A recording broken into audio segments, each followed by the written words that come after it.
Welcome to the Empowering Industry Podcast, a production from Empowering Pumps and Equipment as the voice of the pump and related equipment industry.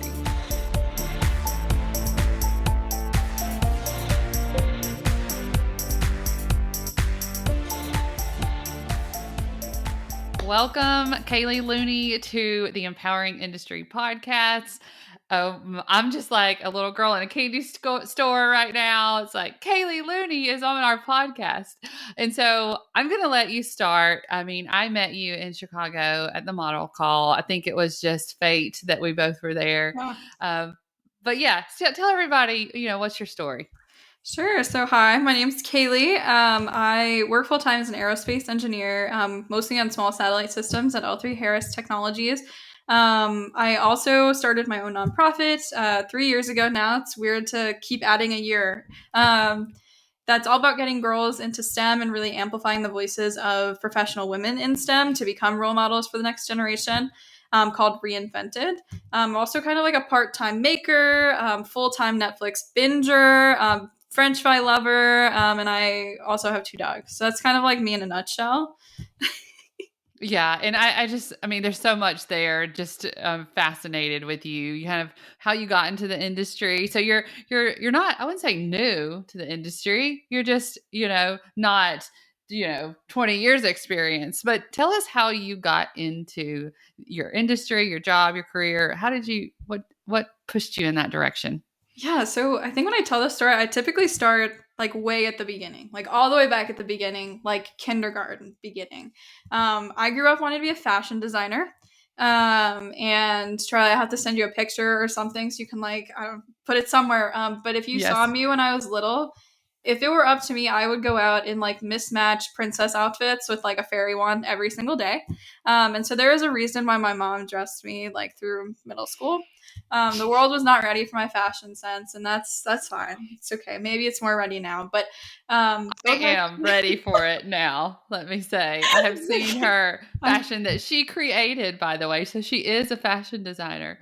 And so if you don't know Caeley Looney and how she's worked with us with empowering women, we will set you up and show you that as well. Yeah, I've tried to get better at it. I think that if I keep working on it, maybe like one day, really, like the fashion world will be ready. But both my parents are engineers, so my mom was very quick to push me into like engineering. I did Girl Scouts my whole life. I'm still a lifetime Girl Scout. And in 6th grade, they started the first robotics program through Girl Scouts. So my mom, being the troop leader, read the Girl Scout magazine every week, was like, I'm dragging you to this meeting, whether you like it or not. We're going to go look at robots. And if you hate it, we never have to come back. And if you love it, great. So she pretty much, that's exactly what she did. She dragged me to this meeting. It was like 30 minutes away. I was like, why do I have to do this on a school night? But I saw the robots. I completely fell in love. I did FIRST robotics for 6 years after that, discovered my passion for engineering through that. And then in high school, I did a project on, trying to figure out where my passions within engineering really were. My teacher knew that I loved robots. So he was like, well, what about robots underwater? And I did an underwater ROV project. I hated it. He was like, okay, we don't like robots underwater. How about the total opposite, robots in space? And that kind of blew my mind that we were sending like such advanced and awesome technology into space. So I ended up kind of using that experience as, my drive to get my degree in aerospace engineering. Graduated with my degree in aerospace engineering with a concentration in astronautics, or more of all the spacey stuff versus the airplane stuff, in 2018, and then started working full-time as a Space Mission Analyst pretty much right after that. Okay, just let everybody take that in. Mind blown, right? But thanks, Mom, for putting her in the line with the robots. No matter, our moms know best for us sometimes, and I just think it's great. So I think that being able to have a career that matters to you, and you're doing some really great things there, has led to this advocacy for women in STEM, and how do we get people involved in it? And you have this great story about kind of being pushed into it, right? So, and introduced to it, because sometimes our girls may not see it or know that, Right. this is out there. So tell us a little bit about the different advocacy programs that you are doing right now. Sure. So maybe I can start by how I started Reinvented. I Yes. mean, I've had my fair share of the gender bias. I mean, going through college, I've had professors make a lot of the comments, whether it's "you're not cut out for this." I had one computer science professor who literally told me that the only way I'd survive in college is if I put a ring on my finger and kept it there. Oh. And I was like, okay. And I thought that when I got into industry, things would get better. And quite honestly, they weren't. I continued to face all of those same biases. I needed my male coworkers to pretty much present my work for me in order for, everyone else to take what I was doing seriously. And I really I didn't want another generation to have to go through that. And I know that they're going to have to, but I like to think that I'm making at least a small difference in showing girls that like we do exist, that, women in STEM are absolutely not unicorns by any means. And that when you get into the STEM fields, that even if, you still have to deal with some of those comments, you have a really strong community to back you up and help reinforce, the purpose that's driving your whole career, right? And so I started Reinvented. It was actually more, I like to say, accidental. I'm an accidental founder, but everything since that moment has certainly not been accidental. Where I used to get 17 magazine in the mail, and going through hearing all these comments and how like I'm supposed to look a certain way and all this kind of stuff. That really wasn't the magazine for me, now being a full-time engineer. So I made a complaint in a Facebook group filled with women in STEM. It was just like, why doesn't a magazine for girls like us like exist? And I thought that was it. I posted at like 10 p.m. Turned off my phone, went to bed, woke up the next morning. A Discord server had already been started. There were like 100 people in it, like a 300 plus comments of girls who were like, yeah, why doesn't this exist? And I, joined the server and they're like, okay, Kaylee, we're making this magazine now. What do you need from us? And I was like, that was not what I was intending, but heck yeah, let's do it. And from there, we've really, really worked to, I think, incorporate the whole, we say reinventing the face of STEM, right? Because I think when you think STEM, you think white dude with a laptop or a hacker hoodie, or I hear train conductor a lot, which is a little bit of a different one for me, but you most certainly do not hear, female or any kind of diversity, right? And so all three of our programs, which I will happily talk more about, but all three of them are really simply about making sure girls know that people like them are working in STEM fields, and making sure that they know that you also don't have to conform to a certain look to be a girl in a STEM field either. That's the whole princesses thing, which again I could talk more about. But we're going to. I have to get my composure. That story, had me in tears over here because I can just see that. I can see that happening, and just like there is an issue, a problem, and I have had that happen to me, where if you're going to be part of this group, then you got to marry somebody within that group. And it just is so insulting. And, in my case, I was already married when it happened to me. So like, I was out of options. And so, I think it's great what happened and that Reinvented is, out there. And it's wonderful. And so everybody can I'll link to it. Everybody can get a copy of that, a digital copy of that. Just follow the page and get resources. But tell us about, and I think the other part, you mentioned being a princess, growing up, dressing up, I love to be the princess. And you're an engineer. And so sometimes we get the opposite. It's like, well, engineers can't dress up. That's not a thing. So I really like from princesses with power tools, it's all combined. We can be whatever we want. So tell us a little bit about that program. Yeah, and it's interesting because I feel like I've seen this like graphic going around on social media a lot lately, where it's been, why be a princess when you can be an engineer? And my response is always, well, why not be both, right? Yes. And that's such a huge thing because when you enter the STEM field, I think a lot of times people think like girls in STEM are total tomboys, that like, we're pretty much just wearing like jeans and t-shirts, or like we're not wearing pink or like dark, dull colors. That's really not the case. And so Princesses with Power Tools is pretty much created to completely shatter all of those stereotypes. It is exactly what it sounds like. We get women in STEM to dress up like princesses, go out to events, and show other girls how to use power tools. Yep, that is exactly it. We have a calendar that goes along with it. Our program is great. We are able to go to in-person events again, which has been nice. But the calendar certainly helps us reach way more people, since those get donated directly into classrooms where you're impacting 20, 30 students, or if you're at like a middle school, high school level, sometimes it's hundreds of students passing through the classroom who are now seeing Cinderella wielding a chainsaw to work on her aircraft. Like, yeah. Hello, this is great. Okay, you mentioned one other thing. Tell me, what else are you working on? What do you mean? Is it the classroom? The classroom aspect. So you said Reinvented, Princess with Power Tools, and then you have the storefront and event, like an event as well, right? Yes. Okay. So Princesses goes out to events, and then we do a lot of collaborations with classrooms. I think this year those calendars specifically already are in about 500 classrooms across the United States. So they're being seen by over 23,000 students, which is really awesome. We've already seen like Twitter posts and stuff come in. We've had a lot of teachers say like, okay, our students have picked a favorite princess already. How can we get connected with them? Which I love. And then at the same time, in order to support all these programs, we have finally moved into an office space. If you can kind of see like in the background here, those are like reinvented things. I have like the storage shelves over there, all with reinvented magazines in them. This room right here has been our office space for 3 years. And we've outgrown it, for sure. Especially after taking on the Princess program. There's so many supplies and there's so much volunteer work that goes into just prepping that program and getting it ready to go out to events.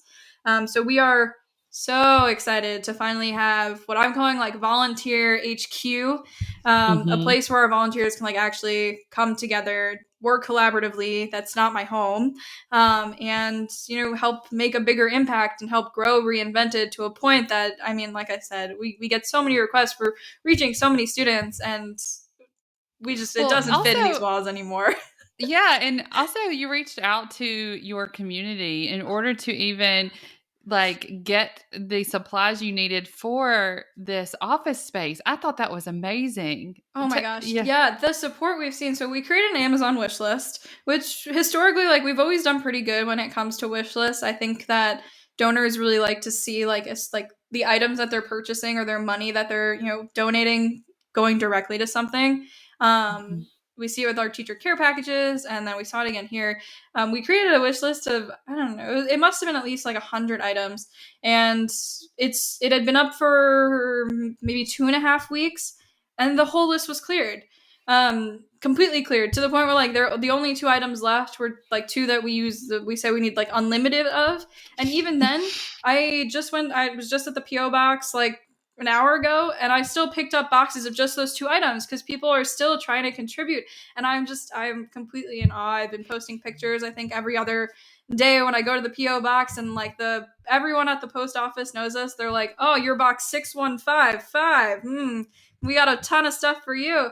And they're like kind of grouchy about it because like we're taking up all the space at the post office, but at the same time they've been like so encouraging because they know where it's going to. And every other day I'm like wheeling out another huge cart of donations that I'm so excited to like put up the shelving and get all of them sorted out over the weekend. I've already used a good amount of them just to get the office starting to set up. So but yeah, I've been so grateful. I've cried like multiple times in the post office just because of like how full our box has been. That's wonderful. And, I was just talking to somebody about empowering women in industry, and they were saying, do you have a magazine for that? And I'm like, yeah, kind of, with Empowering Pumps and Equipment. We include that. I was like, I got the magazine for you. And we sent that to give out to the kind of the trade college. I don't know how the best way to say that. I mean, it has so many different courses, but, the hands-on courses that I think they're going to love it. And so anyway, I'm excited about that. So thank you for creating something that tells the story so much easier. And I mean, you're living it, it, and you're connecting with purpose, which I also love.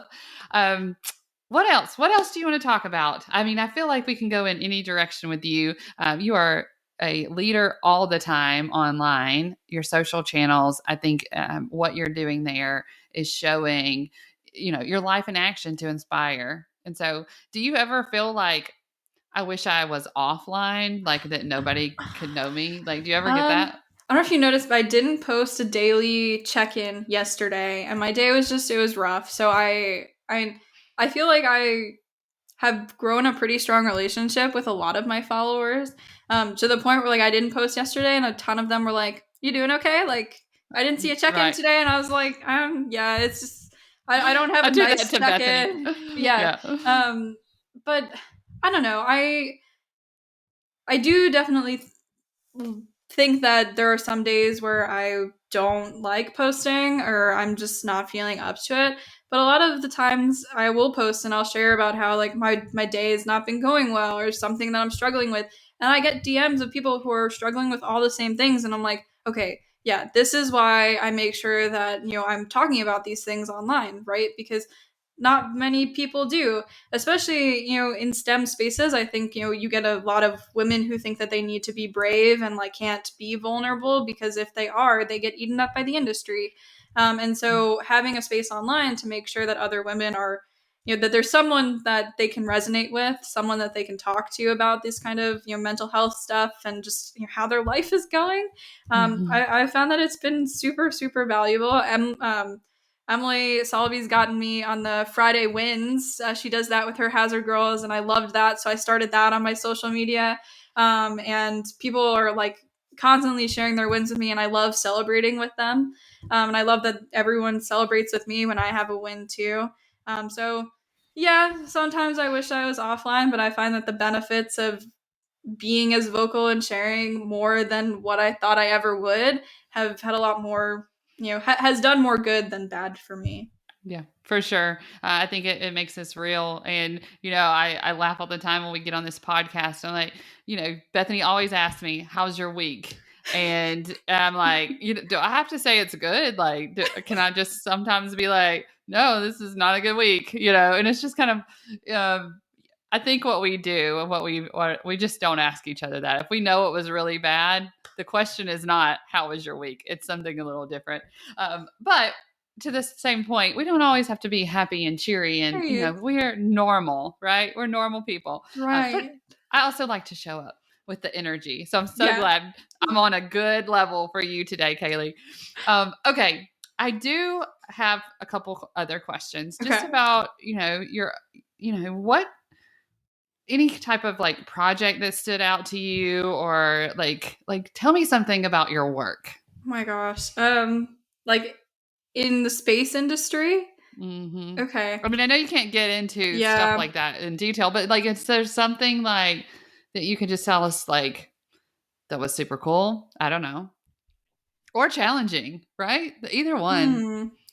So maybe I can talk on like a more general level. So I work on all of our small satellite systems for the most Hmm. part, which I love because typically that means I'm dealing with like a full constellation. So it's like somewhere between like 5 and 6, sometimes more than that, versus just like how one satellite works. So it makes like the graphics so much prettier and like the math and stuff a little bit more challenging, which is fun.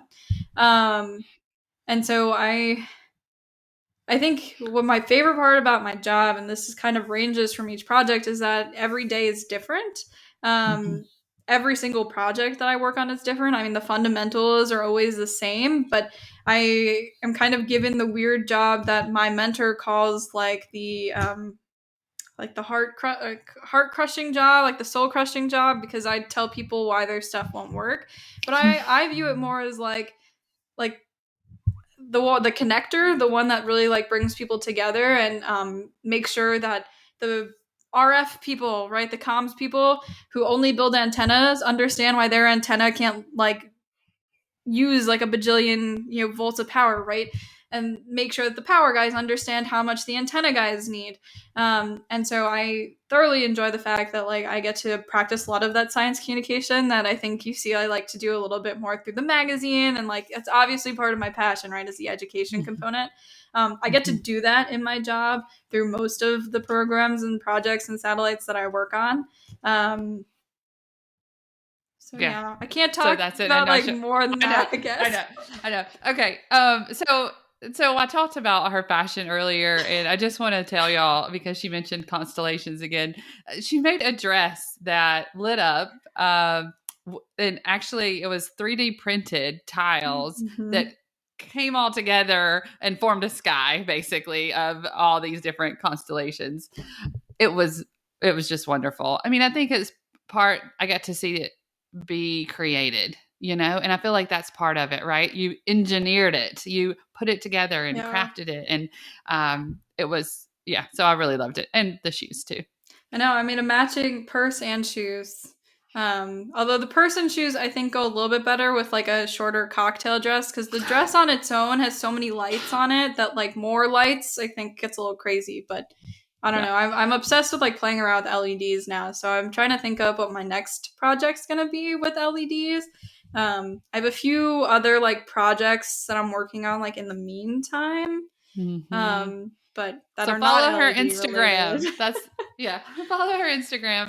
I'll put all that together in our show notes so people can follow you and connect with you and everything. But I'm going to give you the last word. Is there anything else that you want to leave our listeners with? I don't know. Maybe the advice that I always give girls in STEM, because I think that it applies so widely, and that is to never be afraid to be yourself, and to never be afraid to follow what you're passionate about. I think engineering isn't for everyone. Science isn't for everyone. But the great things about, science and tech is that there are so many intersections. And I always also say, and through all the programs, right, you should do what you want to do, being yourself, looking like yourself. If that's a princess, totally do that. Maybe don't tell your boss that I'm encouraging you to wear the princess dress to work, but like, what I'm saying, wear the bold colors, put the makeup on, do what makes you happy. Otherwise, you're never going to be happy doing what you love. Yeah. Show up as yourself. I love that advice, because when we are trying to blend in, if we don't like to blend in, that's a problem. Or if we're trying to stand out when we rather not. Or if when I try to put somebody on a camera and they're like, no, thanks, just tell me, be yourself. Thank you so much, Kaylee. It was a pleasure to get to spend time with you today. Thank you for having me.